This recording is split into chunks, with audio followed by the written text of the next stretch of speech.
پاکستان مخالف اور ایک یہ کہ یہ دونوں جو ہے نا فتنہ پرست ہیں. ہمیں تو اللہ اس کے رسول کے بس دین میں لگنا چاہیے. یہ تینوں اپنے مریدوں کو تیار کرتے اور بولتے کہ تم اس کی مجلس میں نہیں جانا, اس درس حدیث نہ سننا مولانا حسین مدنی کا. اور مولانا حسین مدنی درس بھی کہاں دیا کرتے تھے؟ مسجد نبی میں نبی صلی اللہ علیہ وسلم کے روضہ اطہر کے سامنے بیٹھ کے. پوری دنیا سے لوگ آ کے ان کا بخاری کا درس سنا کرتے تھے. یہ اتنا یعنی علم حدیث پہ عبور تھا کہ نبی صلی اللہ علیہ وسلم کے روضہ اطہر پہ درس دیا کرتے تھے بیٹھ کے. کئی سال درس دیا انہوں نے. تو اب یہ تینوں حضرات اگر اپنی نیچے عوام کی تربیت یوں کرتے, شیخ الحدیث مولانا زکریا رحمۃ اللہ علیہ کہتے نہ تھانویوں کے پاس جاؤ, ہیں ان کے پاس جب جا کے دیکھو کہ پاکستان بنے گا, بن کے رہے گا, پاکستان بن کے رہے گا. نہ مدنیوں کے پاس جانے کی ضرورت ہے, تم علماء ہو, تمہارا کام کیا ہے؟ حدیث پڑھو, قرآن پڑھو, فقہ پڑھو, یہ تمہارا کام ہے. قریب بھی ان کے پھٹکنے کی اجازت نہیں ہے. کیا خیال ہے بھائی؟ اور مدنی گروپ کہتا ہے کہ یہ مسلمانوں کو مروا رہے ہیں, یہ الگ ملک بنا کے یہ سارا ہندوؤں کے حوالے کر کے مروا رہے ہیں. ان کے یہ ورڈنگ نہیں تھی, ان کا یہ تھا میری رائے یہ دوسروں پہ تہمتیں نہیں لگائی انہوں نے. اگر تہمتیں لگانا شروع کر دیتے نا کہ ان کی نیت ہی غلط ہے, معاملہ پھر خراب ہوتا ہے. معاملہ جب خراب ہوتا ہے جب آپ دوسرے کی نیت پہ ڈاکہ ڈالنا شروع کر دیں, یہ بندہ ہی غلط ہے, یہ ان کی نیت. بھائی نیت کیسے؟ کوئی قرآن میں تھوڑی لکھا ہوا ہے کہ پاکستان بننا چاہیے کہ نہیں بننا چاہیے, یہ تو رائے ہے نا, تو دو رائے بن سکتی ہیں. تو انہوں نے یہ نہیں کہا کہ ان کی نیتیں ٹھیک نہیں ہیں, یہ تمہیں مروانا چاہتے ہیں, یہ ہیں ہی غلط لوگ, یہ تو پہلے ہی صوفی ٹائپ کے لوگ ہیں, خانقاہیں چلانے والے لوگ ہیں, تو تمہیں مروا دیں گے. تو کسی نے تبھی تینوں فریقوں میں آپس میں آج تک محبت قائم ہے.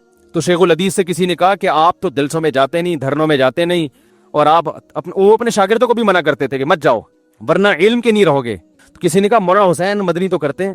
تو انہوں نے کہا مولانا حسین احمد مدنی جیسا حوصلہ ہم میں نہیں ہے, وہ سیاست میں پوری طرح اتر کے بھی علم سے پیچھے نہیں ہٹے. انہوں نے کہا اتنی کتابیں وہ روزانہ پڑھا رہے ہیں, اتنے تحقیقی کام ان کے ہو رہے ہیں, اور جلسوں میں شرکت بھی, دھرنوں میں شرکت بھی, یہ حوصلہ اللہ نے ہر ایک کو نہیں دیا.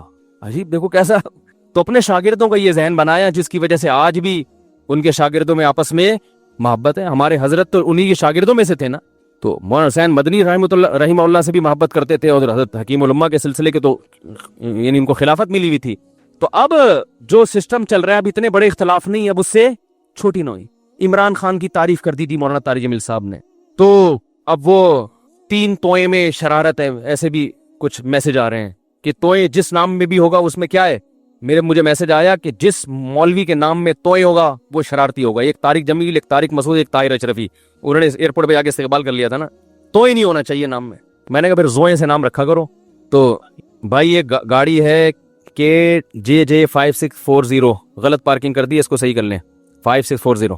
تو بھائی اتنا بڑا اختلاف ہوا, آپس میں نفرتیں نہیں پھیلی, اب بہت چھوٹے چھوٹے اختلاف ہو رہے ہیں. اور اتنا زیادہ دیکھو, میں ایک بات کہتا ہوں, اپنے سیاسی لیڈر سے عقیدت محبت ضرور کرو, آپ کو جو سمجھ میں آتا ہے. اگر آپ کو دھرنا سمجھ میں آ رہا ہے آپ دھرنے میں جاؤ, اگر آپ کو نہیں سمجھ میں آ رہا آپ نہیں جاؤ. لیکن ان سیاسی قائدین کے چکر میں آپس میں ایک دوسرے کو دل سے مت اتارو. کوئی بھروسہ نہیں ہے کل یہ لیڈر آپس میں بیٹھ کے چائے پی رہے ہوں اور ہم آپس میں لڑ کے ایک دوسرے کو دور کر چکے ہوں. ماضی میں کیا ایسا ہوا نہیں ہے؟ یہ سیاسی لیڈر کفر کے فتوے لگا رہے ہوتے ہیں ایک دوسرے پہ. میں نے خود جلسوں میں تقریریں سنی ہے, وہ کافر, وہ یہودی, وہ فلانا, تھوڑے دن میں اسی کے ساتھ گلے مل رہے ہیں, پھول پہنائے جا رہے ہیں, ہاتھ ملائے جا رہے ہیں, اس کو مکمل سپورٹ کر رہے ہیں. یہ تو ہوتا ہے, ہر لیڈر کے ساتھ ہوتا ہے, ہر لیڈر, اور ہو رہا ہے, اب تو ماضی سے دیکھتے آ رہے ہیں. تو میں طلبہ سے کہتا ہوں JUI اور PTI کے چکر میں آپس میں نفرتیں پیدا مت کرو, تم کلاس فیلو. یہ دور زندگی میں دوبارہ کبھی نہیں آئے گا. 8 سال اکٹھے پڑھتے ہیں, اتنے آپس میں محبتیں ہوتی ہیں, اور JUI اور PTI کے چکر میں گالیاں. میں ان سے کہتا ہوں کل کہیں ایسا نہ ہو مستقبل میں کہ دونوں لیڈر بیٹھے ہوئے وسیع قوم کے وسیع تر مفاد میں چائے پی رہے ہوں. پھر جب آپ بولو گے یار آپ نے ہمیں تو بروا دیا, اس کو بول دیا تھا یہودی کا بچہ ہے وہ, اور آپ نے ان کو بول دیا تھا وہ چور ہے, وہ ڈیزل چوری کرتا ہے, وہ یہ کرتا ہے, وہ کرتا ہے. اب آپ اتحاد کر رہے ہیں تو وہ کہیں گے قوم کے وسیع تر مفاد میں, قوم کے وسیع تر مفاد میں ہمیں یہ بالآخر ہمارا تو بیڑا غرق کر دیا نا. کتنے لوگ ہیں, میں نے جب بیان کیا تھا ایک کہیں وہ چھوٹا سا وہ, تو 5000 سبسکرائبر ایک دن میں میرے چینل سے بھاگ گئے. ٹھیک ہے نا, 5000. وہ میں نے وہ تنزانیہ میں تھا, میں نے تھوڑا سا ایک بیان کر دیا تھا کہ وہ پتہ نہیں وہ PTI کے بارے میں کہ یہ عمران خان نے یہ والا کام اچھا کر دیا, بس اتنا کہہ دیا تھا. 5000 ایک دم سے شارٹ مارکیٹس. یہ وہ سارے تھے جن کے دل سے ہم اسی وقت اتر گئے. تو یار اتنا چھوٹا دل رکھو گے, اتنی عقیدت محبت نہیں کرو اپنے لیڈروں سے. اتنے اچھے نہیں ہیں, یہ بتا دوں میں آپ کو, کوئی بھی ان میں اتنا اچھا نہیں ہے, چاہے کوئی بھی ہو. بہت اچھا کوئی بھی نہیں ہے ذہن میں رکھنا, ٹھیک ہے, بہت برا بھی نہیں ہے. جتنے یہ ایک دوسرے پہ الزام لگاتے ہیں اتنے برے یہ دونوں نہیں ہیں, یہ بتا دوں میں. نہ عمران خان یہودیوں کا ایجنٹ ہے, نہ مولانا فضل الرحمان اتنے برے ہیں جتنا ان کو کہا جا رہا ہے, لیکن اتنے اچھے بھی نہیں ہے جتنا آپ عقیدت محبت میں گھسے چلے جا رہے ہو. تھوڑا سا واپسی کا آپشن رکھو. باقی وزیر اعظم نے جو اچھا کام کیا ہم اس کو اپریشیٹ کریں گے, کرتے رہے, آئندہ بھی کریں گے. کل آپ وزیر اعظم بن گئے, آپ اگر کوئی خاندانی کام, ہم تو نواز شریف کو اپریشیٹ کیا تھا جب اس کے دور میں ایٹمی دھماکہ ہوا تھا بھائی, کام اچھا ہو گیا تھا, خاندانی ملک ایٹمی پاور بن گیا, اور کیا چاہیے بھائی آپ کو, زبردست کام ہو گیا تھا. تو اس وقت تو آپ نے نہیں کہا کہ یہ کیا بات ہے, آپ ایسے آدمی کو اپریشیٹ کر رہے ہو جو اتنے ڈالر کھا گیا. بھائی ہم نے ڈالر کھانے پر تھوڑی اپریشیٹ کیا ہے, کہہ رہے ماشاءاللہ ایٹمی دھماکہ کر کے کام کیا کیا ہے, خاندانی کام کیا ہے. تو کہاں سے کہاں بات چلی گئی. پھر بھی آپ غور و تحقیق کر کے ایک کو سپورٹ کریں پورے دلائل کے ساتھ, جذبات سے ہٹ کر, تقریروں سے متاثر نہ ہو. تقریروں کا مطلب سیاسی لیڈر جو ایک دوسرے کے خلاف تقریریں کرتے ہیں. خود انصاف کا سہارا لے کے, لا یجرمنکم شنآن قوم علی الا تعدلوا, اے ایمان والو کسی قوم سے دوستی تمہیں بے عدلی پہ مجبور نہ کرے. ایسا نہ ہو کہ عقیدت محبت میں حد سے تجاوز کرنا شروع کر دو. نبی صلی اللہ علیہ وسلم نے بعض کیسز میں یہودی کے حق میں فیصلہ کیا ہے, یہودی کے حق میں, کہ اس میں یہودی ٹھیک ہے نا, اور بعض کیسز میں آپ نے یہودی کے خلاف بھی فیصلہ کیا ہے. تو بار ممکن ہے کوئی یہودی ایجنٹ تو دور کی بات, یہودی ہو کے بھی برحق ہو, اور یہ بھی ممکن ہے کہ کوئی یہودی ہو کے یا یہودیوں کے ایجنٹ ہو کے حق سے ہٹتا چلا جا رہا ہو. تو جو صحیح بات ہے اس کو صحیح کہنا چاہیے, اور دلوں کے حالات اللہ جانتا ہے. کسی کے دل میں گھس گھس کے فیصلہ کرنا, یہ یوں کر رہا ہے تو یہ اس کی وجہ یہ ہے, تو یہ ہم ظاہر کو اس کے مکلف ہیں. تو کہاں سے کہاں بات چلی گئی. تو میں یہ عرض کر رہا تھا کہ اللہ تعالیٰ نے ہمیں کیا حکم دیا کہ محبت, میں یہ عرض کر رہا تھا غلط چیز کی بھی محبت ہوتی ہے تو انسان اس کے حصول کی کوشش میں لگ جاتا ہے. لوگوں کو چرس سے, ہیروئن سے عشق ہو جاتا ہے, اور ناجائز عشق ہو جاتے ہیں. ان کو پتہ ہے کہ صحت کے لیے نقصان دہ, ملنے والا کچھ بھی نہیں ہے, پھر بھی پاگل ہو جاتے ہیں, صحتیں برباد کر دیتے ہیں. تو آپ سوچو میرے بھائی, جس کے برحق ہونے کا یقین ہو انسان کو, دلائل سے اس کا برحق ہونا ثابت ہو گیا ہو, تو اس کی محبت جب دل میں بیٹھے گی تو پھر آپ کیسے پیچھے ہٹو گے. اس لیے علماء کہتے ہیں جو صوفیہ کرام ہے نا, جن کو آج کل بلا لتاڑا جاتا ہے یہ صوفیہ ایسے ہوتے ہیں, انہوں نے صوفیہ کرام دیکھے ہی نہیں ہوتے, یہ کبھی کسی صوفی کے ساتھ رہے نہیں ہیں. انہوں نے وہ کچھ مزاروں پہ بیٹھے ہوئے جاہل صوفی دیکھے ہوتے ہیں, اور اس کی بیس پر یہ صبح و شام کلپ بنا بنا کے صوفیہ کرام کے خلاف فتوے جھاڑتے رہتے ہیں. میرے شیخ و مرشد بھی صوفی تھے, میں ان سے بیعت تھا, بزرگ تھے. وہ خلیفہ تھے مولانا عبد الغنی پھول پھوری رحمۃ اللہ علیہ کے, اور وہ خلیفہ تھے مولانا شلوی تھانوی رحمۃ اللہ علیہ کے. ہم نے ان بزرگوں کو اپنی آنکھوں سے دیکھا ہے. تو جو ہر وقت بزرگ کے خلاف بولتے رہتے ہیں نا, ان سے میں کہتا ہوں کبھی کسی بزرگ کی صحبت میں چند دن بیٹھ کے گزارو, تمہیں پتہ چلے گا بزرگ کیا ہوتے ہیں. سمجھ میں آ رہی ہے بات. بزرگ لیس زندگی انسان کو برباد کر دیتی ہے. اور یہ بھی جو میں بار بار کہتا ہوں کہ بابے جو کہتے ہیں میرا کوئی بابا ہی نہیں ہے, تو دیکھو رسول اللہ صلی اللہ علیہ وسلم نے ارشاد فرمایا, لا تجتمع امتی علی ضلالہ, میری امت گمراہی پہ کبھی بھی جمع نہیں ہوگی. اس حدیث کا صاف مطلب ہے کہ میری امت کسی بھی زمانے میں بزرگ لیس نہیں ہو سکتی. یہی مطلب ہوا نا. کیا خیال ہے بھائی؟ ہر زمانے میں بزرگ رہیں گے. ایک بات تو یہ دلیل اچھی طرح ذہن میں رہے. دوسری دلیل کہ صحابہ نے صرف قرآن خود سے نہیں پڑھا, یعلمہم الکتاب, ان کو قرآن اور حکمت کس نے سکھائی؟ بولو بھائی, نبی نے. تو صحابہ کا لنک کس سے براہ راست قائم ہوا؟ نبی سے. تو کیا صحابہ کے بعد کوئی بخاری مسلم خود یا قرآن خود پڑھ کے پورا اسلام سمجھ سکتا ہے, پوری ہدایت پہ آ سکتا ہے؟ قرآن میں یہ نہیں ہے کہ اللہ نے, نبی نے صحابہ کو حدیث بتائی ہے, یعلم سکھائی ہے. سیکھنا تربیت کو کہتے ہیں, ٹریننگ. صحابہ نے حدیثوں کا علم بھی حاصل کیا اور ساتھ ساتھ پیغمبر سے سیکھا بھی ہے. آج اگر کوئی کہتا ہے میں براہ راست پیغمبر سے سیکھتا ہوں, تو سوال پیدا ہوتا ہے وَيُعَلِّمُهُمُ الْكِتَابَ وَالْحِكْمَةَ, کہ نبی ان کو کتاب اور حکمت باقاعدہ سکھائیں گے. تو نبی کا کنیکشن صحابہ سے براہ راست ہوا ہے, تب صحابہ ہدایت پہ چلے ہیں. اور تابعین کا پھر کس سے ہوا؟ بولو نا بھائی, صحابہ سے. جب تابعین کا صحابہ سے ہوا, وہ بھی اس لیے کہ جب صحابہ براہ راست نہیں سیکھ سکتے تھے, ان کے لیے رجال چاہیے نا, رجل چاہیے, نبی. تو تابعین کو بھی رجال چاہیے کہ نہیں چاہیے؟ وہ رجال کون ہے؟ اب نبی تو نہیں رہے, نبی سے سیکھے ہوئے لوگ موجود ہیں, جن سے اب کون سیکھے گا؟ تابعین سیکھیں گے. اور انہوں نے سیکھا, تبھی تابعین کی جب بھی ہم سیرت پڑھتے ہیں, فلاں کی اتنے سال صحبت اٹھائی, فلاں کے پاس اتنے سال رہے, ورنہ وہ بھی حدیثوں کی کتاب جمع کر کے پڑھنا شروع کر دیتے. کسی کی صحبت میں رہنے کی ان کو کیا ضرورت تھی؟ پھر تابعین کے بعد تبع تابعین. یہ اہل حق کا جو سلسلہ ہے, روحانی باپ دادا ان کو کہا جاتا ہے, یہ سلسلہ قیامت تک چلتا رہے گا. اس سلسلے میں گمراہ لوگ بھی پیدا ہوں گے، لیکن اگر اہل حق پیدا ہوں گے تو وہ بھی اسی میں پیدا ہوں گے، اس کے علاوہ نہیں ہو سکتے۔ نہیں آ رہی میرا خیال ہے بات سمجھ؟ اس سلسلے سے جو ہٹے گا نا وہ کبھی بھی ہدایت پہ نہیں ہو سکتا، چاہے وہ بخاری مسلم کے صبح شام حوالے دے دے کے آپ کو الو بناتا رہے بیٹھ کے، اس کا مطلب وہ غلط تشریح کر رہے ہیں حدیثوں کی، وہ ہدایت پر نہیں ہے۔ اب میں ان گمراہ لوگوں سے مطالبہ کرتا ہوں کہ اپنے روحانی باپ دادا کا سلسلہ پیش کرو۔ وہ کہتے ہیں امام بخاری، وہ کہتے ہیں امام ترمذی، 8 سے 1100-1200 سال پہلے چلے جاتے ہیں۔ اس کا مطلب یہ ہے کہ 1500 تقریباً 1200 سال سے امت بزرگ لیس چلی آ رہی ہے نا، جبکہ یہ صحیح حدیث کے بولو بھائی خلاف ہے۔ یہ تو حدیث میں تو بزرگ لیس امت ہوگی نہیں۔ سلسلہ میں آپ کو 10 دفعہ اپنا سلسلہ بتا سکتا ہوں الحمدللہ کہ میں نے کن علماء سے علم حاصل کیا، حدیث کس سے پڑھی، حدیث کا سلسلہ محمد صلی اللہ علیہ وسلم تک پہنچاؤں گا، تفسیر کا سلسلہ محمد صلی اللہ علیہ وسلم تک پہنچاؤں گا، میں جو قرآن پڑھتا ہوں تجوید کے ساتھ وہ سلسلہ نبی صلی اللہ علیہ وسلم تک پہنچاؤں گا۔ تزکیہ قرآن نے کہا وَيُزَكِّيهِمْ، نبی ان کا تزکیہ بھی کریں گے۔ تزکیہ کا مطلب ایسی تربیت کرنا کہ ظاہر باطن پاک صاف ہو جائے، انسان بن جائے انسان۔ یہ تزکیہ میرا ہوا کہ نہیں ہوا یہ تو میں نہیں دعویٰ کرتا، لیکن تزکیہ کی کوشش ہم نے کن بزرگوں سے کی، ان بزرگوں کا سلسلہ، پھر ان کے بزرگ کون تھے، ان کے کون تھے، یہ میں محمد صلی اللہ علیہ وسلم تک پہنچا سکتا ہوں۔ تو ہم ان گمراہ لوگوں سے یہ کہتے ہیں کہ آپ ایک دم جو اٹھ کے آ گئے 15ویں صدی میں، اور آپ قرآن و حدیث کے نام پہ آپ کہتے ہیں فلاں بابا بھی ایسا، وہ فلاں بھی ایسا، وہ فلاں بھی ایسا، پھر ہم کہتے ہیں صحیح سچی مچی کے بابے کون ہیں وہ تو بتا دو نا۔ وہ کہتے ہیں سچی مچی کے امام بخاری ہیں۔ اس کا مطلب امام بخاری کے بعد یا تو پیدا نہیں ہوئے یا آپ ان کا نام بتانے سے شرما رہے ہو، ٹھیک ہے نا؟ کیونکہ جن بزرگوں کا آپ نام لوگے نا ان میں آپ کے باپ دادا نہیں آ رہے ہوں گے، حنفی آ رہے ہوں گے یا شافی آ رہے ہوں گے، صحیح ہے نا؟ ہندوستان میں جتنے بھی آئیں گے سارے بزرگ آگے جا کے سب حنفی ہو جائیں گے، اور آپ کو لفظ حنفیت سے کیا ہے چھڑے؟ آپ سارا دن انہی کے خلاف بولتے رہتے ہو، تو آپ ان کو اپنے کھاتے میں کیسے ڈالو گے آپ؟ یا کوئی ایسا آ رہا ہوگا جس کے نظریات سے آپ کے نظریات بالکل مختلف ہوں گے۔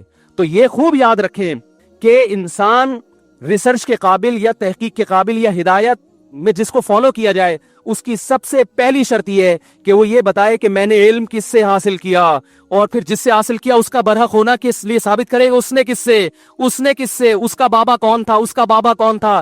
یہ بابوں کے بغیر آپ اس فہرست میں حدیث کی روشنی میں آ ہی نہیں سکتے جن کو ہدایت یافتہ کہا گیا ہے۔ نہیں یاری بات تو یہ جو کہتے ہیں نا میں بابی نہیں ہوں، یہ خود اپنی گمراہی پہ مور لگا رہے ہوتے ہیں۔ ہاں بابوں کی there are 2 types of باباز، گمراہ اور اہل حق۔ تو آپ نے ہمارے والوں کو تو سب کو گمراہ قرار دے دیا، تو آپ اہل حق دکھائیں، ہم ان کو فالو کرنا شروع کر دیں گے۔ سمجھ رہے ہو نا؟ جیسے ہم غیر مسلموں سے کہتے ہیں کہ محمد صلی اللہ علیہ وسلم معاذ اللہ اگر جھوٹے ہیں تو اللہ نے اپنے بندوں کو، اللہ براہ راست تو ہم کلام ہوتا نہیں ہے، وہ بھی غیر مسلم بھی اعتراض کرتے ہیں نا، نبی نے یہ کیا، نبی نے یہ کیا، نبی ایسے تھے، معاذ اللہ الزام لگاتے ہیں۔ ایک 9 سال کی بچی سے شادی کر لی، ہم اس کے دلائل دیتے ہیں بھائی یہ اس کلچر میں معیوب نہیں تھا اور اس کی کیا کیا حکمت، نہ یہ تو معاذ اللہ ایسے تھے، وہ بہت سارے اعتراضات کرتے ہیں۔ تو ہم کہتے ہیں گل ویلے دی تے پھل موسم دا۔ مختصر بات یہ کہ اللہ اپنے بندوں سے ہدایت جو دی ہے، یا تو اللہ کا بندوں سے کوئی لنک ہی نہیں ہے، اس نے پیدا کر کے چھوڑ دیا، یہ تو عقل نہیں مانے گی نا۔ خالق اور مخلوق کا رشتہ تو سب سے پہلے ہے۔ تو اللہ کن باتوں سے خوش ہوتا ہے، کن باتوں سے ناراض ہوتا ہے۔ اگر محمد صلی اللہ علیہ وسلم جھوٹے ہیں تو پھر سچا بتاؤ کون ہے بھائی؟ وہ بتا سکتے ہیں؟ وہ جو سچا لے کر آئیں گے نا ان کے خیال میں اس پہ 20، اگر نبی پر ایک اعتراض ہوتا ہے تو اس پر 20 اعتراض ہو رہے ہوں گے، صحیح ہے نا؟ تو ہم کہتے ہیں بھائی اس سے پتا چلتا ہے کہ اللہ نے محمد صلی اللہ علیہ وسلم کے علاوہ کسی کو پنپنے دیا ہی نہیں ہے۔ تو جن بزرگوں سے ہم نے علم حاصل کیا، دین حاصل کیا، انہی لوگوں نے ماضی میں خدمات سر انجام دی ہے، میدان جہاد میں بھی، تصوف کے میدان میں بھی، حدیث کی خدمت میں بھی، فقہ کی خدمت میں بھی، تفسیر میں بھی، تزکیہ میں بھی، انہی کی راتوں کی عبادتیں۔ میں اپنے شیخ کو جانتا ہوں، ہمارے شیخ حضرت مفتی رشید احمد صاحب رحمہ اللہ تعالی رات میں تہجد میں 5 رکعت تلاوت کیا کرتے تھے، اور اتنا روتے تھے اللہ کے خوف سے کہ حضرت نے دعا مانگی کہ اللہ میرا رونا بند کر دے، صحت کو نقصان ہو رہا ہے۔ سمجھ رہے ہیں؟ آج تو سب سے بڑا مسئلہ ہے اللہ کی محبت میں رونا نہیں آتا۔ ہمارے حضرت کو اتنا آتا تھا کہ اللہ سے دعا مانگی اللہ میری یہ کیفیات بولو بھائی ختم کر دے۔ پھر ان کی تقریباً 20 سال صحیح بخاری پڑھائی ہے، اتنا بخاری پہ عبور تھا، بدعت کے بہت خلاف تھے، بہت زیادہ خلاف تھے بدعت کے، عقائد ایسے صاف ستھرے۔ ہم نے تو ان بزرگوں کو دیکھا ہے، لیکن نکالنے والے ان کی بھی کتابوں کو غلط توڑ موڑ کے کچھ بھی نکال کے ان کو بھی الزام لگا دیتے ہیں۔ اور ہم جب کہتے ہیں اس الزام کا جواب دینے کے لیے ہم تیار ہیں، سامنے بیٹھو، سامنے بیٹھنے کے لیے تیار، وہ کلپ بازی، ٹائم ویسٹنگ۔ تو یہ جو ہے نا بزرگ لیس معاشرہ، یہ اسلام کا معاشرہ نہیں ہے، قرآن و سنت کے بالکل خلاف ہے۔ سمجھ رہے کہ نہیں سمجھ رہے؟ تو آپ کو تربیت کرنی ہے، کسی اللہ والے سے تعلق قائم کرنا پڑے گا، جو آپ کا تزکیہ کرے، آپ کو تمیز سکھائے، سب سے پہلے آداب سکھائے آپ کو، محبت سکھائے آپ کو, آپ کا ظرف بڑا کر دے کہ اختلاف رائے جب ہوتا ہے مسائل میں تو اس کو پیش کرنے کا کیا طریقہ ہوتا ہے. میں سمجھا پا رہا ہوں اپنی بات؟ تو ہم نے جن بزرگوں کو دیکھا, جن اکابر کو دیکھا, ہم نے ان میں اللہ کا خوف پایا. ہمارے حضرت رحمہ اللہ تعالیٰ کا تقوی ایسا مشہور تھا کہ ان کے بارے میں مشہور تھا کہ کوئی ایڑی چوٹی کا زور لگا دے, کوئی چیز اگر ناجائز ہے نا وہ ان سے کروا نہیں سکتا. جس چیز کا ثابت ہو گیا نا کہ یہ کیا ہے, غلط ہے شریعت میں. اور بہت سی چیزوں میں انہوں نے اپنے بزرگوں سے اختلاف بھی کیا ہے, وہ ہم بھی کرتے ہیں. ان کی رائے اگر بدل گئی تو انہوں نے کہا ٹھیک ہے, لیکن احترام کے ساتھ. انہوں نے فتوے نہیں لگائے. مفتی رشید احمد صاحب فرض نماز کے بعد اجتماعی دعا کو نہیں مانتے تھے, اس کا کوئی ثبوت نہیں ہے. ان کے استاذ مانتے تھے, لیکن دونوں میں محبت, احترام. حضرت نے پورا رسالہ لکھ دیا کہ فرض نماز کے بعد اجتماعی دعا ثابت نہیں ہے, لیکن حضرت نے کلپ بنا کے عوام میں آگ بولو بھائی نہیں لگائی. تنزیہ جملے لکھ لکھ کے جو لوگ دعا مانگ رہے ہیں ان کو, ان کی نفرتیں کہ ان کو تو کچھ بھی نہیں آتا. ایک دفعہ ایک عالم آئے, بڑے عالم ہیں ملک کے, وہ آئے, انہوں نے نماز پڑھائی. حضرت نے ان سے کہا آپ نماز پڑھائیں. انہوں نے نماز کے بعد اجتماعی دعا مانگی. تو ہمارے ایک مرید, حضرت کے ایک مرید نے حضرت سے پوچھا کہ حضرت آپ تو کہتے ہیں یہ بدعت ہے, یہ کیا ہے, فرض نماز کے بعد اجتماعی دعا کیا ہے, بدعت ہے, اور انہوں نے مانگی بھی ہے, اور دوسرا بدعتی کو تو امام بنانا ویسے بھی جائز نہیں ہے. تو انہوں نے فرمایا کہ بھائی ان کی اپنی تحقیق ہے, یہ وہ ان احادیث سے استدلال کرتے ہیں جس میں نماز کے بعد مطلق دعا کی فضیلت ہے, اور فی نفسی رفع الیدین بھی ثابت. انہوں نے 2-3 روایتیں ملا کے ایک مسئلہ نکال لیا ہے. تو ان کی تحقیق ہے, یہ کوئی ایسی بدعت تھوڑی جس کی وجہ سے کفر اور فسق کے فتوے لگانا شروع کر دیں ہم. کتنا اللہ نے علم دیا, مگر دوسرے کی رائے کا احترام. آج آپ دیکھ لو, 4 کوئی حدیث معلوم ہو جائے نا, فوراً کلپ بنا کے سارے علماء کی توہین کرے گا. ان کو تو حدیث کا نہیں پتا, ان کو تو کچھ آتا نہیں ہے, ان کو تو کچھ آتا نہیں ہے. اور ان لوگوں کے جو مریدین ہیں وہ جتنا بابا پرست ہوتے ہیں, اپنے بابے کو جتنا فالو کرتے ہیں نا ہر چیز میں, اتنا ہم اپنے بابوں کو فالو نہیں کرتے. ہم تو بہت ساری چیزیں ایسی ہیں جو میں مفتی رشید احمد صاحب کی اتنی تعریفیں کر کے بھی ان کی ہر بات سے متفق نہیں تھے. ان کے ہر فتوے پہ ہم فتویٰ نہیں دیتے, لیکن احترام کرتے ہیں. بھائی ان کی رائے تھی, ہماری رائے ہے. تو اللہ کی محبت اگر آپ کو ملے گی نا, پھر صحیح راستہ پتہ چلے گا. اور اللہ کی محبت کہاں سے ملتی ہے, بولو بھائی, اہل اللہ کی صحبت سے ملتی ہے. تو بزرگوں سے تعلق قائم کرنا پڑے گا آپ کو, آپ کے باپ کو بھی کرنا پڑے گا. اس کے بغیر آپ کا دین خشک دین ہوگا, اس میں چاشنی نہیں ہوگی. حدیثوں کے نمبر آپ کو یاد ہو جائیں گے, رفع الیدین کے جھگڑے بہت اچھی طرح سے یاد ہو جائیں گے. آمین, ٹانگیں چوڑی ٹانگیں پتلی, رفع الیدین کرنا ہے نہیں, یہ بہت ماسٹر ہو جاؤ گے. لیکن نمازوں سے خشوع و خضوع ختم ہو جائے گا. آپ کہہ سکتے ہیں عرب میں تو یہ نہیں ہوتے بزرگ, وہاں بھی ہوتے ہیں. اصطلاح نہیں ہے بزرگ کی. بن باز بہت بڑے متقی پرہیزگار عالم تھے, انہوں نے کئی سال اپنے استاذ کی صحبت اٹھائی ہے, پھر وہ ان کے نائب بنے ہیں. اور ان کے جو خاص شاگرد تھے انہوں نے کئی سال ان کی صحبت اٹھائی ہے, پھر وہ ان کے نائب بنے ہیں. اصطلاحات میں تھوڑی پڑھنا چاہیے. بزرگ کو بزرگ کہہ دو, متقی کہہ دو, بابا کہہ دو, نیک کہہ دو, پیر و مرشد کہہ دو, کچھ بھی کہہ دو, ناموں میں نہیں رکھا. اصل تو حقیقت دیکھی جاتی ہے. تو جو بھی اللہ کی محبت پیدا کرنا چاہتا ہے اسے اللہ والوں سے تعلق قائم کرنا پڑے گا. رب کا وجود ایک حقیقت ہے, اور خدا کی قسم اسلام کا مجھ پہ اور آپ پہ یہ احسان ہے کہ اگر جو اسلام کو فالو نہیں کرتے وہ خداؤں کو مانتے ہیں مگر جھوٹے خداؤں کو مانتے ہیں. وہ ایسا خدا کہ عقل نہیں مانتی کہ وہ خدا ہو سکتے ہیں. اسلام واحد وہ مذہب ہے جو آپ کو سچی مچی کے خدا کا تعارف کرواتا ہے, وہ اوریجنل خدا کا بتاتا ہے آپ کو. بہت سے لوگ اسلام کے منکر ہیں, کون سے خدا کو مانتے ہیں, کوئی پتھروں کے سامنے جھک رہا ہے. یہاں کا جو اصل مذہب ہے وہ تو کروڑوں خداؤں کا ہے نا, جو جاپانیوں کا اصل, اس کا جو پروننسیشن اتنی مشکل ہے یہاں کی. وہ بھی ہم اوچا کیچا کچا کا کون سا شہر تھا جہاں ہم گئے تھے, وہ یار یاد نہیں ہو رہا مجھے, کیا نام تھا اس کا, جام نہیں آچا کچا کر کے ٹومیٹو کیچپ کا آ رہا تھا اس میں. نہیں یار وہ بھائی یہاں جو اصل جاپانی تھے نا, وہ آچا کچا کر کے بڑا مزے کا نام تھا اس کا. تو کتنے سارے خدا ہیں ان کے مذہب کا میں نام بھول گیا. جو پرانا قدیم بدھسٹ تو بعد میں آئے نا, تو وہ اس سے پہلے کا جو مذہب تھا اس میں ہزاروں خدا ہیں. ادھر کا خدا الگ ہے, ادھر کا خدا الگ ہے, ادھر کا خدا الگ ہے, ادھر کا خدا الگ ہے. ہندوؤں کے الگ ٹائپ کے خدا ہیں, اتنے سارے بھگوان ان کے, کنفیوژن ہے. اس سے تھوڑی سکون ملے گا. قرآن نے کیا کہا ہے, ضرب اللہ مثلا رجلا فیہ شرکاء متشاکسون ورجلا سلما لرجل. بتاؤ ایک شخص ہے جس کا ایک معبود ہے, اسے اس معبود کو خوش کرنا کیا ہے, آسان ہے. اور ایک ہے جس کے ہزاروں مولا ہیں, ہزاروں آقا ہیں, تو کون سکون میں ہوگا بھائی. ان کا ادھر کا شادی کرانے کا دیوتا الگ ہے, بچہ پیدا کروانے کا دیوتا الگ ہے, رزق کا دیوتا الگ ہے, بیماری کو صحت دینے کا دیوتا بولو الگ ہے, 20 قسم کے دیوتا ہے.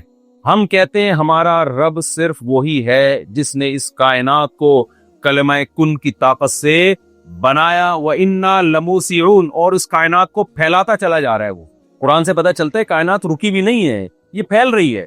ہمارا رب وہ ہے جس نے پانی کے قطرے میں ایسے سافٹ ویئر انسٹال کیے کہ وہ ماں کے رحم میں جاتے ہیں اور اس میں آنکھ ناک کان دل دماغ جگر بننا شروع. ہم صرف اس خدا کو مانتے ہیں. اس کے علاوہ جتنے بھی ہیں وہ کریٹڈ ہے, وہ مخلوق ہے, وہ خالق نہیں ہے, وہ معبود نہیں ہے, وہ سب ہماری طرح کے محتاج انسان ہے. یا ایھا الناس انتم الفقراء الی اللہ, اے لوگو تم سب کے سب اللہ کے در کے فقیر ہو, محتاج ہو. واللہ هو الغنی الحمید, ایک اکیلا اللہ ہے جو غنی ہے, بے پرواہ ہے, قابل تعریف ہے, اسے کسی کی ضرورت نہیں ہے. کتنا کلیئر کانسیپٹ ہے یا نہیں ہے؟ یہ اسلام میں ہی ملے گا آپ کو. اسلام کے علاوہ یا تو اسلام ہے یا ایتھیزم ہے جو خدا کے ہی منکر ہیں. وہ تو بہت بڑی حماقت والا کام کر رہے ہیں کہ بنانے والے کا انکار کر دیا. تو مذہب میں آپ کے پاس میرے بھائی اسلام کے علاوہ کوئی آپشن بولو نا نہیں ہے. وہ کتنا اللہ نے احسان کیا کہ آپ کو مسلمان پیدا کر کے یہ آزمائش سے بچا لیا اللہ نے آپ. تو وجہ اس کے کہ اس نعمت پہ قدر کر کے یہاں لوگوں میں دعوت دیتے, ان کو مسلمان بنانے کی کوشش کرتے, ان کو ادھر لانے کے بجائے خود ہی ادھر کو کھسکنا شروع کر دیتے ہیں. یعرفون نعمت اللہ, اللہ کہتے ہیں یہ اللہ کی نعمت کو پہچانتے ہیں, اس کے بعد ناشکری کرتے ہیں. تو اس لیے اللہ کی جو طاقت اور قدرت ہے اس پر ایمان لے کر آئیں, اللہ کے احسانات کا استحضار کیا کرے. غیر مسلم جب کھانا کھاتا ہے اللہ کا شکر ادا نہیں کرتا. تھینک یو ایک دوسرے کو بہت کہا جاتا ہے. اب کسی کو کوئی چیز ہے تھینک یو, وہ واپس کرے گا تھینک یو. ہمارے ہاں جو دیسی لوگ ہیں ان میں تھینک یو کی تھوڑی سی کمی ہے. ایسی چیزوں کی زیادتی ہے جو نہیں ہونی چاہیے. وہ زیادتی کن چیزوں کی پھر کبھی ملیں گے تو بتائیں گے آپ کو. تھینک یو کے بجائے وہاں تو یعنی الٹا کام چل رہا ہے. تو اسلام نے ہمیں کتنا ہم پر احسان کیا کہ اللہ کا ہمیں تعارف کروایا. پھر مزے کی بات یہ کہ دنیا میں بہت سے لوگ ہیں جو گاڈ کو مانتے ہیں, صرف مسلمان ہی نہیں, اور ایک خدا کو مانتے ہیں. مذہب میں تو ایسے نہیں لیکن انڈیویجولی ایسے بہت سارے لوگ آج بھی دنیا میں ہیں, سائنسدانوں میں بھی ہیں, پروفیسروں میں بھی ہیں. وہ کہتے ہیں کہ ہے خدا ہے, ہم مانتے ہیں کہ یہ خدا ہے, یہ خود بخود کائنات نہیں بن سکتی.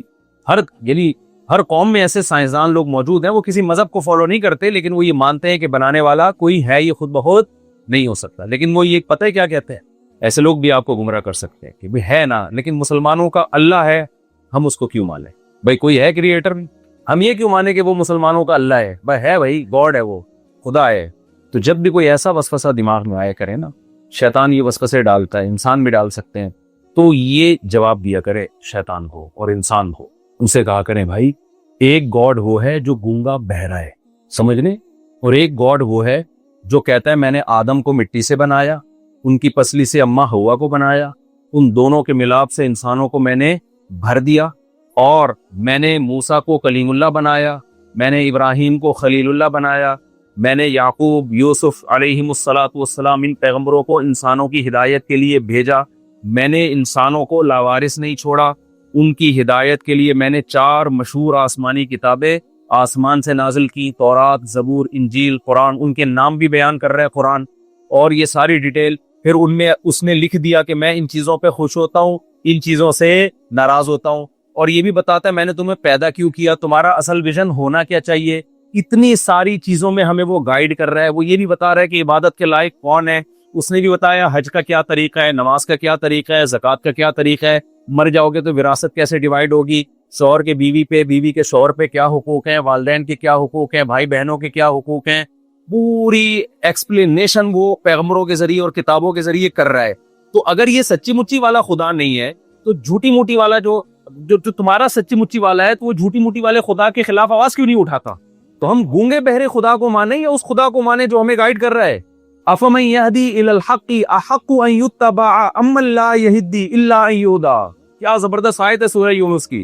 اللہ فرماتے ہیں بتاؤ وہ زیادہ اتباع کے حقدار ہے جو تمہیں گائیڈنس دے رہا ہے, یا وہ جس کو خود گائیڈنس کی ضرورت ہے, اس کے پاس کوئی ہدایت ہی نہیں ہے؟ کس کی بات کو مانو گے؟ دیکھو آپ نے کسی سے راستہ پوچھا کہ بھائی میں نے فلاں جگہ جانا ہے, اس کا راستہ کیا ہے؟ وہ بندہ, ایک بندہ کھڑا ہوا راستہ بتا رہا ہے, یہاں سے مڑیے, یوں جائیے, سیدھے ہاتھ پہ, پھر الٹے ہاتھ پہ, پھر گولے گھنٹے والا آئے گا, ہم تو کراچی کے حساب سے بتائیں گے نا راستہ, پھر توڑے جائیں گے تو ادھر رشید برگر والا آئے گا, یہاں لوگ مجھے تھوڑے بات لمبی ہو جائے گی, تو رشید برگر والا آئے گا, پھر الٹے ہاتھ پہ نلی لہاری, یہ جا کے آپ انڈا موڑ پہنچ جائیں گے. ایک آدمی آپ کو ٹریک پورا نا سمجھا رہا ہے, پورا تمیز سے ایک لوکیشن بتا رہا ہے. دوسرا بھی وہاں کھڑا ہوا ہے, آپ اس سے پوچھتے ہیں بھائی کیسے جانا ہے, وہ چپ بول نہیں رہا, حالانکہ اس کی زبان بھی ہے بولنے کے لیے, ہونٹ بھی ہیں,